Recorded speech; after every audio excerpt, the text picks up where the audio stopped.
જય સ્વામિનારાયણ। આ સંસારરૂપી ચક્રની અંદર આધિ વ્યાધિ અને ઉપાધિ એ ત્રિવિધ તાપમાં રાત્રિ દિવસ જલતો એવો જે જીવાત્મા એ કાયમના માટે પરમાત્માને પ્રાર્થના કરતો હોય છે કે હે ઈશ્વર, આ દુઃખ દરિયામાંથી હવે આપ મને મુક્ત કરો।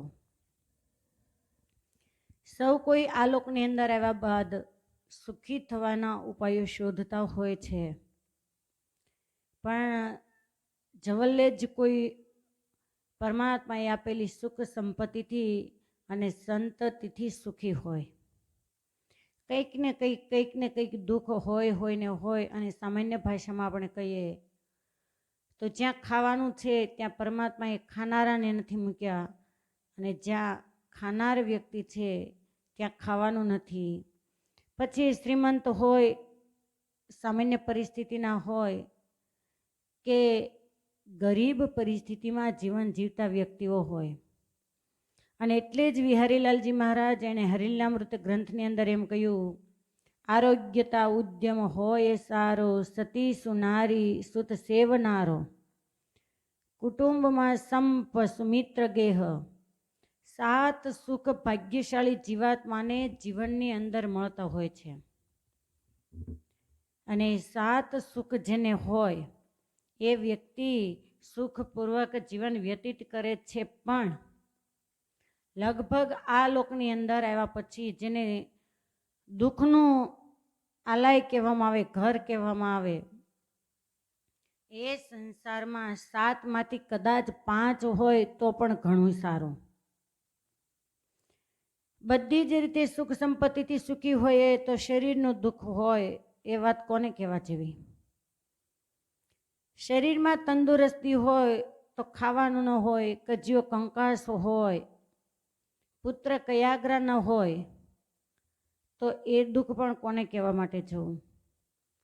એટલે સૌ કોઈ જીવાત્મા મંદિરમાં જઈ અને પરમાત્માના ચરણારવિંદમાં મસ્તક મૂકી અને બે હાથ જોડી પ્રાર્થના કરતા હોય કે હે પરમાત્મા, મારા જીવનની અંદર શુભ દિવસો આવે, સુખના દિવસો આવે એવી કૃપા કરજો। સુખ સંપત્તિથી સુખ એને સુખ માનવામાં નથી આવતું, કેમ કે સુખની પાછળ દુઃખ સમાયેલું છે જ। છતાં પણ સુખની આશાની ઇમારતો બાંધી અને જીવાત્મા જ્યારે એક પછી એક પગથિયું ચડતા જાય છે અને ઓચિંતા દુઃખ આવવાથી એની ઇમારતો, એ ઈચ્છાઓ એ ચકચૂર થઈ જતા ક્ષણવાર પણ નથી લાગતી। છતાં પણ શાસ્ત્રની અંદર વ્યક્તિના જીવનમાં મૃત્યુ નજીક આવવાના કેવા લક્ષણો હોય, જીવાત્મા ગર્ભવાસની અંદર જ્યારે માતાના ઉદરની અંદર એનું પોષણ થતું હોય ત્યારે એને કેટલા જન્મનું 7 માસે જ્ઞાન હોય, કેવી કેવી પીડા ભોગવાતી હોય, એ આદિક વર્ણન જ્યારે કર્યું છે ત્યારે એ મહિનું જીવનમાં જ્યારે શુભ દિવસો આવવાના હોય એના અમુક સંકેતો એ જીવાત્માને સુખી થવાના દિવસોની પહેલા જ અમુક સંકેતો એ અનુભવતા હોય, દેખાતા હોય। એ મહિના અમુક જે મુદ્દાઓ એ શાસ્ત્રોક્ત વિધિ પ્રમાણે, શાસ્ત્રોક્ત ન્યાય પ્રમાણે બતાવવામાં આવ્યા છે, જેમાં શુભ સંકેતો થવાના મુદ્દાઓમાં પ્રથમ છે કે સવારના ઉઠતી સમયે બ્રાહ્મ મુહૂર્તમાં દીવ ઉગ્યા પછી નહીં, જ્યારે જાગ્રત અવસ્થામાંથી સ્વપ્ન અવસ્થામાંથી જાગ્રત જીવાત્મા બને છે, સવારમાં કહેતા ઉઠે છે, એ વખતે જમણા હાથમાં ખંજવાળ આવે તો માનો કે શુભ સંકેત છે ને એ સંકેત દ્વારા ધન મળવાની સંભાવના એ બતાવવામાં આવે છે। એ જ રીતે બીજા નંબરનો સંકેત છે કે ઘરની બહાર પગ મૂકતા કાળી ગાય સામે મળે।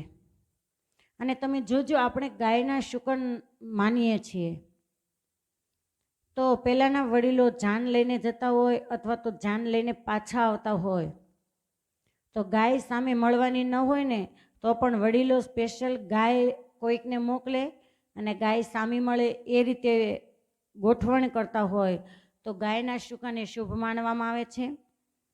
ત્રીજા નંબરમાં કે સવારના સમયે રસ્તો સાફ કરનાર જે વ્યક્તિ છે એ દેખાય તો એ શુભ સંકેત છે કે જે સમાજની સેવા કરનારા છે, પરમાત્મા એને કર્મ અનુસારે જે પરિવારમાં એને જન્મ આપ્યો હોય એ ભલે આપ્યો, પણ એનું જે સવારના પોરમાં દેખાવું એ શુભ સંકેત એ માનવામાં આવે છે.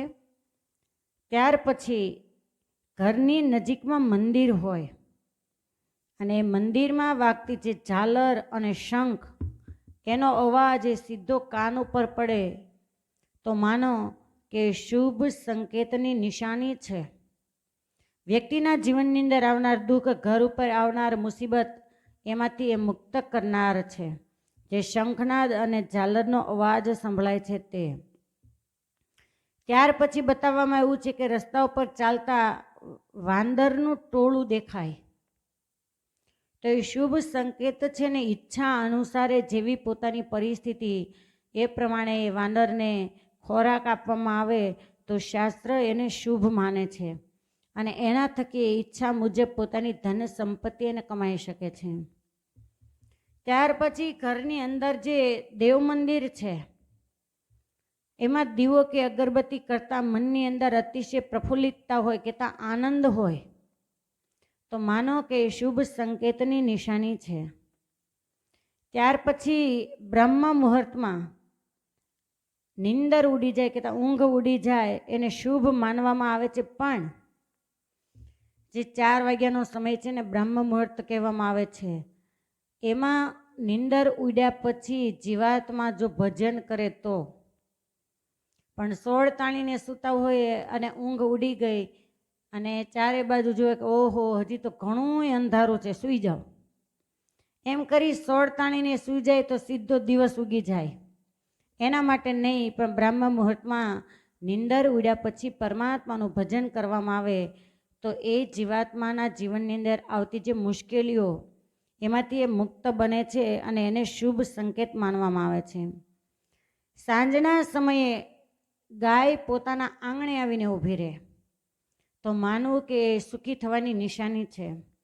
આ જે મુદ્દાઓ બતાવવામાં આવે છે જીવનમાં સુખી થવાના ઉપાયો છે, પણ ગાય આંગણામાં આવીને ઊભી રહે અને સીધી જ એને લાકડીવાળી કરવામાં આવે તો એ જીવાત્મા ગૌ માતાનો દ્રોહી કહેતા દેવનો દ્રોહી માનવામાં આવે છે. અને આપણે માનીએ છીએ કે ગાયના રૂવાડે રૂવાડે 33 કરોડ દેવો એનો નિવાસ છે. અને પહેલાંના સમયની અંદર એવા ફોટાઓ લગાવવામાં આવતા દિવાલો ઉપર કે જે ગાયના ચિત્રમાં 33 કરોડ દેવો એના ફોટાઓ, મૂર્તિઓ મૂકવામાં આવી હોય તો સાંજના સમયે ગાય આંગણામાં ઊભી રહે તો એને શુભ નિશાની માનવામાં આવે છે, સુખી થવાના દિવસો લાવનાર છે. ત્યાર પછી બપોરના સમયે અચાનક ઘરના આંગણે કોઈ મહેમાન આવે અને જમવાનો સમય હોય, જેને આપણે અચાનક આવે એને અતિથિ કહેવામાં આવે છે, કે જેની કોઈ તિથિ નથી, જે પોતે આવવાના છે એનો પહેલાંથી કેણ મોકલવામાં આવ્યું નથી, એને અતિથિ કહેવામાં આવે છે. અને આપણો ભારતીય સંસ્કૃતિનું સૂત્ર છે કે અતિથિ દેવો ભવ, જેને દેવ માનવામાં આવે છે તો એને પ્રેમથી જમાડે તો એ સુખી થવાની નિશાની છે. ત્યાર પછી ઘરના આંગણે 9 વાગ્યાથી 11 વાગ્યા સુધીના સમયમાં કોઈ સાધુ સંત આવે અને જેણે સંસારને તિલાંજલિ આપી છે એવા ભગવા કંઠાધારી સંત આવીને ઊભા રહે અને એને પ્રેમથી આદરપૂર્વક ભોજન ગ્રહણ કરાવવામાં આવે, એને દાન દક્ષિણા વસ્ત્રદાન આપવામાં આવે તો એ સુખી થવાની નિશાની છે. ત્યાર પછી 11મો મુદ્દો છે કે ઘરની બહાર વારંવાર જો સાવરણી દેખાય તો એને શુભ માનવામાં આવે છે. 12મા મુદ્દામાં કે તમારી આસપાસ જે વ્યક્તિ એની આજુબાજુમાં અજાણી સુગંધ એનો અનુભવ થાય તો માનો કે જીવનની અંદર ઘણા બધા ફેરફારો થવાના છે અને જે ફેરફારોના કારણે તમારી સુખની ઘડીઓ ગણાઈ રહી છે. 13મો સંકેત છે કે સૂતી વખતે સ્વપ્નમાં કોઈ મંત્રોચ્ચાર, શ્લોકો એને સાંભળવામાં આવે તો એ સુખી થવાની શુભ નિશાની છે. 14મા નંબરમાં ઘર આંગણે કાળી કીડીઓ આવતા દેખાય તો એને મારવા માટે નહીં, પણ એને કીડિયારું પૂરવામાં આવે તો એ સુખી થવાની નિશાની છે. રસ્તામાં ચાલતા સિક્કો દેખાય અને લઈ લીધો, પણ ભગવાન સ્વામિનારાયણની આજ્ઞા છે કે પડી વસ્તુ કોઈને હાથે ન ઝાલે રાજ. એ સુખી થવાની નિશાની છે. પણ એ મંદિરની અંદર કોઈ પણ દેવ મંદિરમાં એ દેવને અર્પણ કરી દેવું, જે વસ્તુ મળે તે, અહીંયા તો સિક્કાની વાત છે, કોઈ પણ ચીજ વસ્તુ મળે. ત્યાર પછી 16મા નંબરે કે ધંધા નોકરી માટે જતા હોય અને ગાય સામે મળે તો એને શુભ માનવામાં આવ્યું છે અને એને શાસ્ત્ર પ્રમાણે તરત જ એ ધંધાની અંદર નોકરીની અંદર સફળતા મળે છે, જે સુખી થવાની નિશાની છે. 17મા મુદ્દામાં સવારમાં જ્યારે કોઈ માટે, કોઈ ધંધા માટે, રોજગાર માટે ક્યાંય જવા માટે તૈયાર થતા હોય અને અચાનક કરોળિયાનું ઝાડું દેખાય તો અહીંયા સુખી થવાની નિશાની બતાવવામાં આવી છે. એનો મતલબ એવો નહીં કે ઘરમાં કરોળિયાના ઝાડા સાફ કરવા જ નહીં. એને સુખી ન કહેવાય પણ સુઘરાઈ કહેવાય. એ સુઘરાઈને દૂર કરવામાં આવે. પણ અચાનક કરોળિયાનું ઝાડું દેખાય તો એ વખતે એ ઝાડાને સાફ ન કરવું, ધંધામાં જતી વખતે પાછળથી તમે સફાઈ કરી શકો છો. એ સુખી થવાનો સંકેત છે.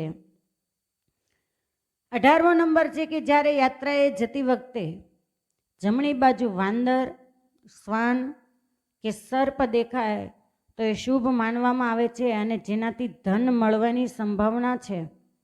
તેમજ સ્વપ્નમાં કુદરતી સૌંદર્ય દેખાય તો એ જીવનમાં સુખી થવાની નિશાની છે. 19મા નંબરે ઘરની સામે આકડાનું ઝાડ ઉગે આપમેળે તો એ સુખી થવાની નિશાની છે. અને ત્યાર પછી કોઈ જગ્યાએ તમે જતા હો રસ્તા ઉપર અને રંગબેરંગી પતંગિયા જોવા મળે તો એને શુભ માનવામાં આવે છે. આ જે 20 મુદ્દાઓ છે એ જીવનમાં સુખી થવાની ચાવીઓ છે. પણ યાદ રાખો કે આ સંસાર એ દુઃખનો દરિયો છે અને ઈશ્વર 20માંથી કદાચ 5 પણ આપે તો એ બહુ થઈ ગયું.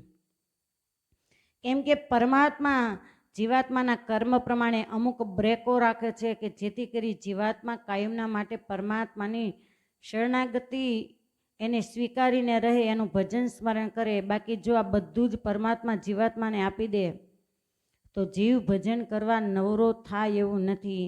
માટે જ્યારે જીવનની અંદર સુખી થવાના દિવસો આવવાના હોય ત્યારે આ 20 મુદ્દાઓ એને શુભ સંકેત આપનારા બને છે. અસ્તુ. બધાને ભાવથી જય સ્વામિનારાયણ.